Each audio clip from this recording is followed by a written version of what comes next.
Good morning, all of you. In previous video, we have read about the food security system. देखें, पिछले video में जो है हमने खाद्य सुरक्षा प्रणाली के बारे में बात की कि जो हमारे भारत देश है, भारत में जो हमारी कंट्री है, इंडिया जो हमारी कंट्री है, उनमें किस तरीके से जो है यहाँ पर जो है फूड सिक्योरिटी सिस्टम को जो है यहाँ पर मूवमेंट दी जाती है। यहाँ पर जो फूड सिक्योरिटी सिस्टम है, जो खाद्य सुरक्षा जो प्रणाली है, उसे किस तरीके से जो है चलाया जाता है। इस बारे में हमने पिछले चैप्टर में बात की, पिछले वीडियो में हमने बात की, जिसमें हमने जो है देखा कि जो इंडियन गवर्नमेंट है, इंडियन जो गवर्नमेंट है वो दो तरीकों से जो है इसके मुख्य रूप से जो है दो तत्व होते हैं। जिसमें हमने बफर स्टॉक के बारे में भी बात की, यानी भंडारण के बारे में भी बात की, और पब्लिक डिस्ट्रीब्यूशन सिस्टम के बारे में भी बात की कि जो यहाँ की सरकार है, जो इंडियन गवर्नमेंट है, वो क्या करती है कि बफर स्टॉक करके यानी कि भंडार करके, और उस भंडार को फिर ये क्या करती है ये है पब्लिक डिस्ट्रीब्यूशन सिस्टम यानी कि सार्वजनिक वितरण प्रणाली के माध्यम से इसको डिस्ट्रीब्यूट करती है। अब ये जो भंडार होता है ये कहाँ किया जाता है? तो हमने देखा था कि food corporation of India FCI ये देखिए कि इंडियन गवर्नमेंट का जो है एक जो है उपक्रम है, ये एक तरीके से एक इंस्टीट्यूट है जो क्या करता है कि सरप्लस एरिया में से के अधिक वाले से जहाँ अधिक उत्पादन होता है वहाँ से ये क्या करते हैं कि वहाँ के किसानों से यह जो है वीट है, राइस है, गेहूं चावल जो है वहाँ से परचेज करते हैं और इनको स्टोर करके रखते हैं और नीडी एरिया में जहाँ पर इनकी आवश्यकता होती है, जरूरत होती है, वहाँ पे ये क्या करते हैं, इनको सप्लाई करते हैं, इनका वितरण करते हैं, इनको भेजते हैं। और यहाँ से जो क्या होता है कि यहाँ से जो है ये पब्लिक डिस्ट्रीब्यूशन सिस्टम के थ्रू सार्वजनिक वितरण प्रणाली के माध्यम से जो है उन लोगों तक इसको पहुँचा दिया जाता है, उन लोगों तक पहुँचा दिया जाता है कि जो गरीब और निर्धन होते हैं या जिनकी आय कम होती है, जिनकी इनकम जो है वो लो लेवल पर होती है। अब हम देख रहे हैं, यहाँ पर देखें, अब हम पब्लिक डिस्ट्रीब्यूशन सिस्टम की अगर हम बात करते हैं तो देखें कि जो पब्लिक डिस्ट्रीब्यूशन सिस्टम है वो कैसे काम करता है, जिसे इनके बारे में हम बात करेंगे। The food produced by the procured by the FCI is distributed through government regulated ration shop. देखें कि ये जो पब्लिक डिस्ट्रीब्यूशन चेन है, ये जो वो सार्वजनिक वितरण प्रणाली है, ये कैसे वर्क करती है, तो इसमें एक चीज आ रही है निकलकर हमारे सामने, राशन शॉप यानी कि राशन की दुकानें हैं। देखिए क्या बताया जा रहा है,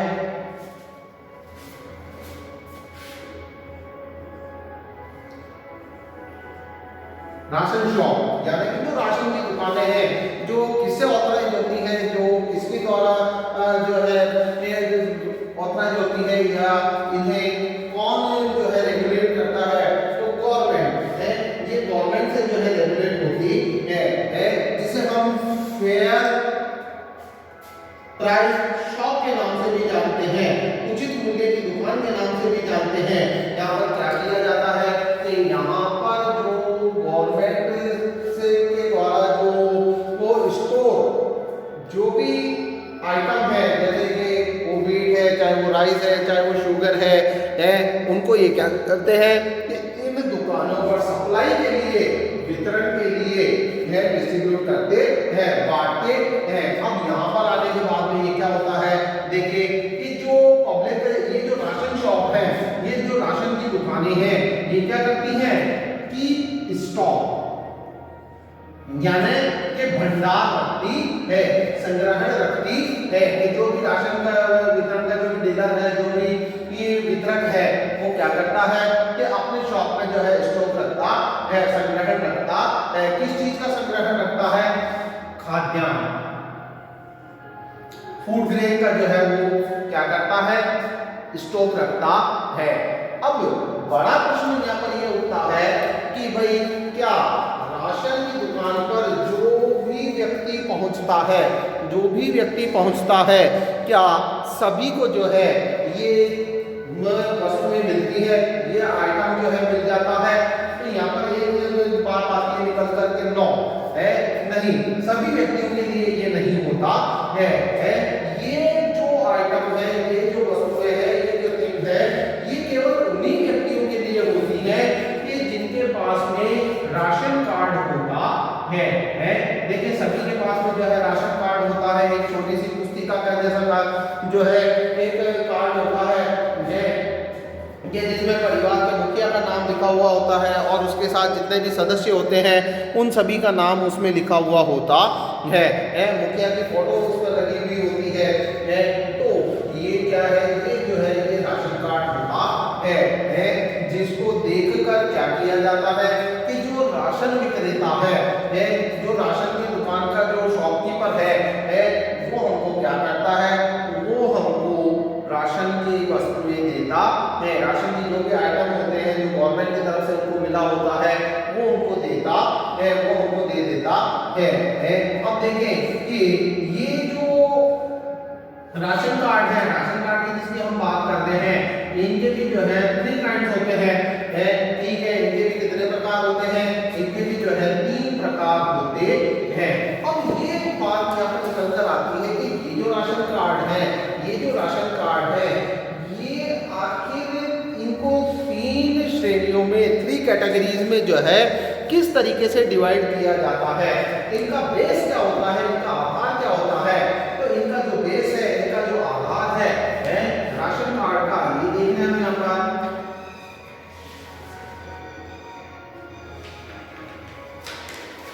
ये राशन कार्ड का जो बेस है, ये जो आधार है इनका आधार होता है इनकम।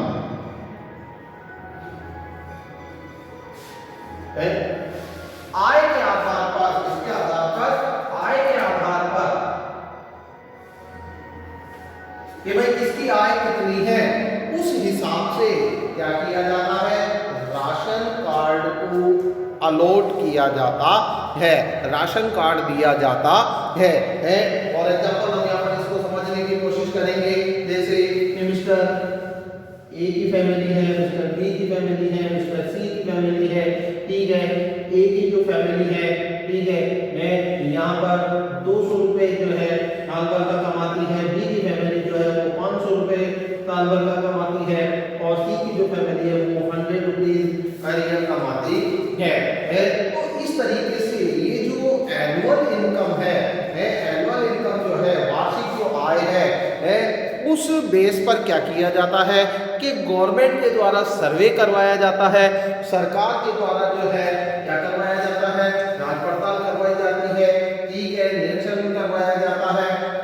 और उसके आधार पर फिर जो है एनुअल इनकम का जोड़ तोड़ करके, वार्षिक आय का जोड़ तोड़ करके, और फिर क्या किया जाता है कि इन्हें सुरक्षा पहुंचाने के लिए, या यूं कहूं कि इन्हें सहायता पहुंचाने के लिए ये व्यवस्थाएं की जाती है, ये अरेंजमेंट किए जाते हैं, ठीक है। अब जैसे मान लो कि मिस्टर सी की जो इनकम है, इनकम है वो 100 रुपीज है, तो उनको क्या किया जाएगा, उनको जो है अंत्योदय कार्ड पर इशू किया जाएगा, उन्हें अंत्योदय कार्ड जो है जारी किया जाएगा। क्यों? क्योंकि ये जो है बिल्कुल वरिष्ठ निर्धन से निर्धन व्यक्ति के लिए यह व्यवस्था की गई है, यह अरेंजमेंट किया गया है कि उन्हें जो है अंत्योदय कार्ड दिया जाए, ताकि उनको क्या हो सके कि उनको जो है गवर्नमेंट से मिलने वाली जो भी हेल्प है वो ज़्यादा से ज़्यादा मिल सके, वो उनको ज़्यादा से ज़्यादा ले सके, ठीक है। उसके बाद में नंबर आता है कि भाई जो बिलो पॉवर्टी लाइन वाले व्यक्ति हैं, जैसे ये वाले व्यक्ति हैं, बिलो पॉवर्टी लाइन वाले व्यक्ति हैं, निर्धनता रेखा से नीचे जीवन व्यतीत करने वाले व्यक्ति हैं, कि जो क्या करते हैं कि भाई अपना जीवन चला तो सकते हैं, वो सर्वाइव तो कर सकते हैं, अपनी नीड तो कंप्लीट कर सकते हैं, बट उनको थोड़ी सी हेल्प की आवश्यकता होती है, उन्हें जरूरत होती है थोड़ी सी हेल्प की, थोड़ी सी सहायता की जरूरत होती होती है भाई, वो तो बिल्कुल सहायता की जरूरत होती है। तो अंत्योदय कार्ड में की कैटेगरी में जो आते हैं, या यूं कहूं कि जिनकी एनुअल इनकम बहुत लो होती है, उनको तो हेल्प चाहिए ही चाहिए, ठीक है। यहाँ पर बिलो पॉवर्टी लाइन में वो व्यक्ति आते हैं कि जिनकी जो जरूरतें हैं, जिनकी जो नीड है वो कंप्लीट तो हो सकती है, बट कैसे कि थोड़ा सा हेल्प करने पर, ठीक है। तो उनको फिर क्या किया जाता है कि उनको जो है बिलो पॉवर्टी लाइन वाले जो कार्ड हैं जिनको हम लाल गद्दे वाला कार्ड भी बोलते हैं, लाल गद्दे वाला राशन कार्ड भी बोलते हैं, वो उनको इश्यू किया जाता है, वो उनको जारी किया जाता है। जिससे क्या होता है कि जिससे उनको उस हिसाब से राशन सामग्री मिलती है, राशन के जो आइटम है वो मिलते हैं। और एक जो कार्ड है वो होता है अबव पॉवर्टी लाइन, एपीएल जिनको हम बोलते हैं। मोस्ट ऑफ के पास में जो है ब्लू एंड व्हाइट कलर के कार्ड होते हैं, राशन कार्ड। अब देखो ये इनके कलर भी अलग अलग देती है गवर्नमेंट, ताकि उनकी पहचान की जा सके, ताकि वो रिकॉग्नाइज किया जा सके। ये जिनके पास में होता है कि जिनका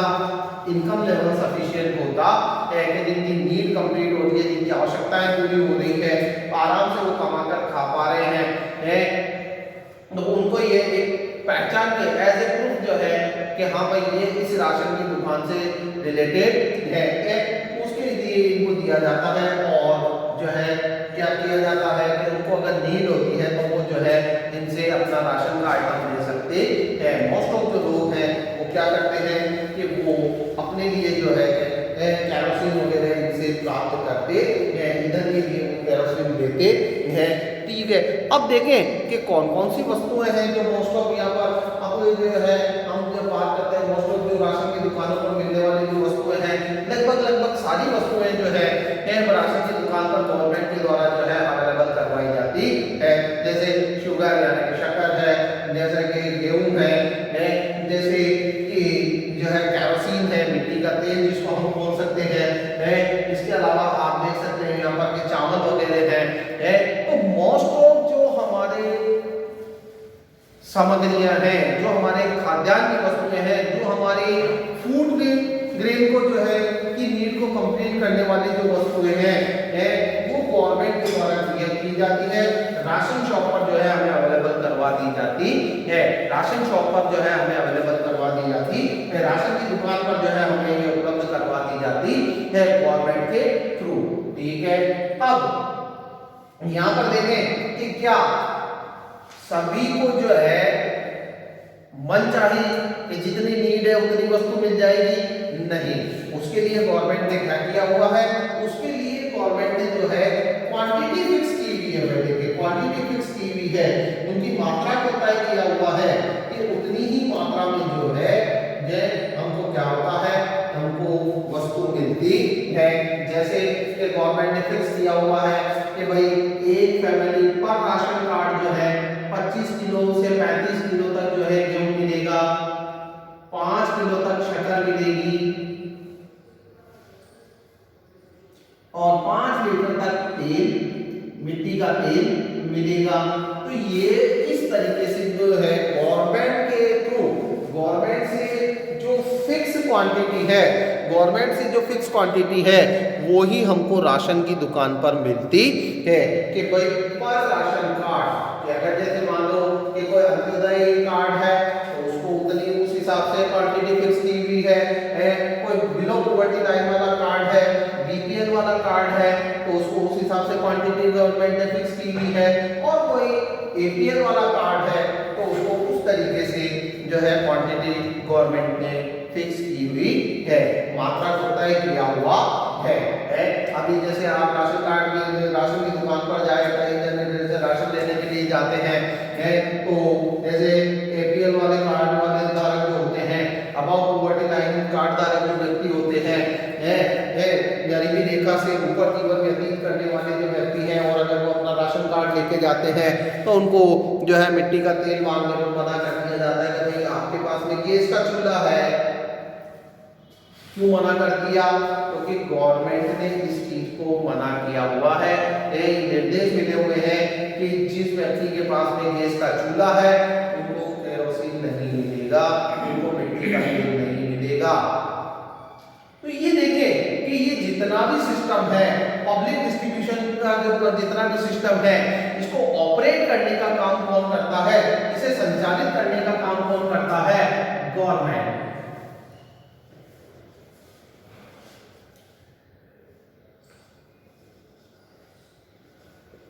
ये काम गवर्नमेंट करती है, सरकार करती है। और ये जितने भी राशन डीलर हैं, राशन की दुकान पर का जितने भी जो धारक हैं, राशन की दुकान चलाने वाले जितने भी व्यक्ति हैं, ये किससे ऑथराइज होते हैं, ये गवर्नमेंट से ऑथराइज होते हैं। ये गवर्नमेंट की गाइडलाइन के अकॉर्डिंग जो है, गवर्नमेंट के निर्देश अनुसार जो है, ये अपना कार्य कर रहे होते हैं। अब हमारे यहाँ पढ़ने के समझ में तो आगे बात करते जो है, गवर्नमेंट जो है पब्लिक डिस्ट्रीब्यूशन सिस्टम को जो है रन करती है, सार्वजनिक वितरण प्रणाली को जो है चलाने का काम कौन करती है, गवर्नमेंट करती है। अब गवर्नमेंट भी जो है ये किस तरीके से चलाती है काम को, इसको हम थोड़ा सा देखने की कोशिश करेंगे, समझने की कोशिश करेंगे। तो देखें कि यहाँ पर जो गवर्नमेंट है, राशन की दुकानों पर सबसे पहला मैं आपको थोड़ा सा बता दूं, हमने एक चीज पढ़ी थी, हमने एक चीज के बारे में देखा था, और वो चीज थी कि यहाँ जो गवर्नमेंट है वो क्या करती है, वो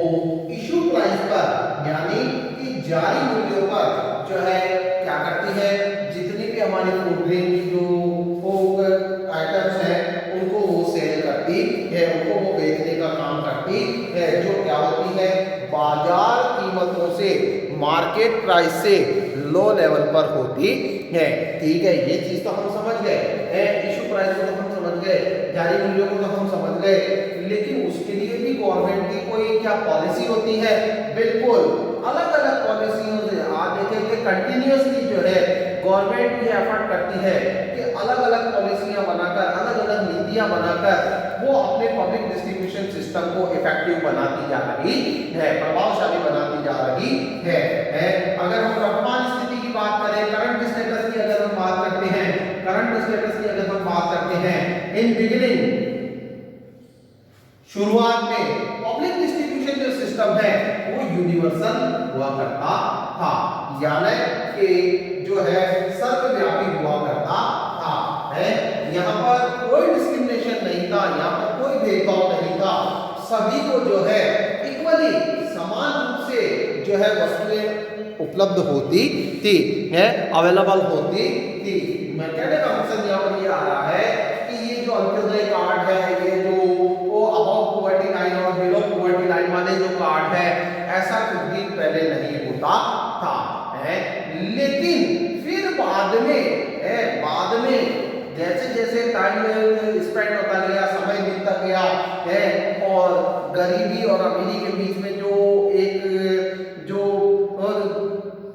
खाई है, या यूं कहूं कि जो फासला है, जो गैप है वो बढ़ने लगा, तो गवर्नमेंट ने फिर क्या किया, अपनी इस सिस्टम को भी इफेक्टिव बनाने के लिए और गरीबों की ज्यादा से ज्यादा हेल्प करने के लिए, पुअर सेक्शन को ज्यादा से ज्यादा हेल्प पहुंचाने के लिए उन्होंने क्या किया कि अपने इस सिस्टम को, अपने पब्लिक डिस्ट्रीब्यूशन सिस्टम को जो है इफेक्टिव बनाने का और काम किया, to make efficient and targeted, है कि क्या करने के लिए कि अपने कार्य को जो है प्रभावशाली और लक्षित बनाने के लिए पब्लिक डिस्ट्रीब्यूशन सिस्टम को सार्वजनिक वितरण प्रणाली को प्रभावशाली और लक्षित बनाने के लिए जो गवर्नमेंट है वो वर्क करने लगी, काम करने लगी। और इसी डायरेक्शन में, इसी दिशा में 1992 में सबसे पहले क्या किया गया, पब्लिक डिस्ट्रीब्यूशन सिस्टम को जो है अप्लाई किया गया, यानी कि पुनरुत्थान सार्वजनिक वितरण प्रणाली को जो है लागू किया गया। आज जैसे हम देखें कि अब जब बात करते हैं पब्लिक डिस्ट्रीब्यूशन सिस्टम की और राशन की दुकानों की अगर हम बात करते हैं, जो लगभग 5.5 लाख है। आप देखिए इंडिया में अगर राशन की दुकानों की बात होती है, राशन शॉप की अगर बात होती है, तो इनकी क्वांटिटी कितनी, इनकी जो संख्या है वो कितनी है, इनका जो नंबर है वो कितना है, वो 5.5 लाख है। ठीक है, तो इन 5.5 लाख दुकानों को जो जो है ठीक ढंग से संचालित करने के लिए, इफेक्टिवली जो है इनको ऑपरेट करने के लिए, इनकी एफिशिएंसी बढ़ाने के लिए गवर्नमेंट ने क्या किया, इन 1992 में क्या किया, एक स्कीम लागू की, एक योजना लागू की और इनको क्या किया, 1992 में जो है इन्होंने पब्लिक डिस्ट्रीब्यूशन सिस्टम को इन्होंने अप्लाई किया और क्या किया, 1700 ब्लॉक्स इंट्रोड्यूस इन 1700 ब्लॉक्स। देखिए इस योजना को जो है, इस स्कीम को जो है 1700 खंड स्तरों पर गवर्नमेंट के द्वारा अप्लाई किया गया। 1700 जो है ब्लॉक्स पर जो है इसको अप्लाई किया गया और क्या कोशिश की गई, तो यहाँ पर हम देखने की कोशिश कर रहे थे कि यहाँ पर जो है इन्होंने the target are to provide the benefit of areas to remote and backward area है, यानी कि पिछड़े हुए क्षेत्रों और पर्वतीय क्षेत्रों में सार्वजनिक वितरण प्रणाली का लाभ पहुंचाने की यहाँ पर कोशिश की गई। इस योजना के द्वारा कोशिश की गई। ठीक है, फिर दूसरा जो सिस्टम था, दूसरी जो गवर्नमेंट की स्कीम थी वो 1997 में आई, यानी वो 1997 में आई, 1997 में आई है, जिसे इन्होंने क्या किया, जिसे इन्होंने लक्षित सार्वजनिक वितरण प्रणाली का नाम दिया है, टारगेटेड पब्लिक डिस्ट्रीब्यूशन सिस्टम का इन्होंने इसको नाम दिया है। जिसमें क्या नीति रखी गई, जिसमें क्या पॉलिसी अपनाई गई, तो यहाँ पर हम देखने की कोशिश कर रहे हैं इट इज रिन्यूड अटेम्प्ट, ये कैसा एक परिवर्तित प्रयास था, जिसमें क्या किया गया, targeted public distribution system was introduced to adopt the principle of targeted the poor in all area है, कि इसमें नीति में कौन सा जो है अपनाया गया है, इसमें कौन सा जो है नियम अपनाया गया कि क्षेत्र के जितने भी गरीब व्यक्ति थे, पुअर इन ऑल एरिया, उन्हें लक्ष्य बनाया गया कि हमारे देश के जितने भी गरीब व्यक्ति थे उन्हें लक्ष्य बनाया गया कि इन गरीब वर्ग के लोगों तक जो है क्या किया जाए, खाद्यान्न पहुंचाया जाए। और सबसे अंत में जो है इन 2000 में, वर्ष 2000 में क्या हुआ है, अंत्योदय अन्न योजना और अन्नपूर्णा योजना अपनाई गई है, जिसमें क्या किया गया कि जिसमें 25 से 35 किलो, देखें कि अन्नपूर्णा जो अंत्योदय योजना शुरू की गई गवर्नमेंट के द्वारा, तो जो अंत्योदय योजना शुरू की गई है उसमें क्या किया गया कि 2 रुपए से 3 रुपए किलो, 2 रुपए किलो में गेहूं और 3 रुपए किलो में चावल, और इनकी क्वांटिटी कितनी रखी गई, 25 से 35 किलो तक इनकी जो है मात्रा रखी गई कि गरीबों को जो है क्या किया जाए कि 25 किलो गेहूं 2 रुपए प्रति किलो के भाव से और 25-35 किलो तक चावल 3 रुपए प्रति किलो के भाव से उपलब्ध करवाए जाएं। ठीक है, और इससे भी बेहतर देखिए, इससे भी बढ़िया जो है गवर्नमेंट ने वो काम किया, और वो काम क्या था कि नेशनल फूड सिक्योरिटी एक्ट 2013 को इन्होंने अप्लाई किया है, राष्ट्रीय खाद्य सुरक्षा अधिनियम 2013 को इन्होंने लागू किया है, और सरकार ने क्या किया कि जो है जितने भी गरीब वर्ग के व्यक्ति थे उनकी खाद्य सुरक्षा को उन्होंने सुनिश्चित किया। हमने देखा कि इस तरीके से जो है भारत में जो है खाद्य सुरक्षा को क्या किया गया, कि लागू किया गया, और सरकार निरंतर प्रयास कर रही है कि इसे वह और ज़्यादा से ज़्यादा बेहतर बना सके। नेक्स्ट वीडियो में अब हम अगले चैप्टर में बात करेंगे, तब तक के लिए थैंक यू।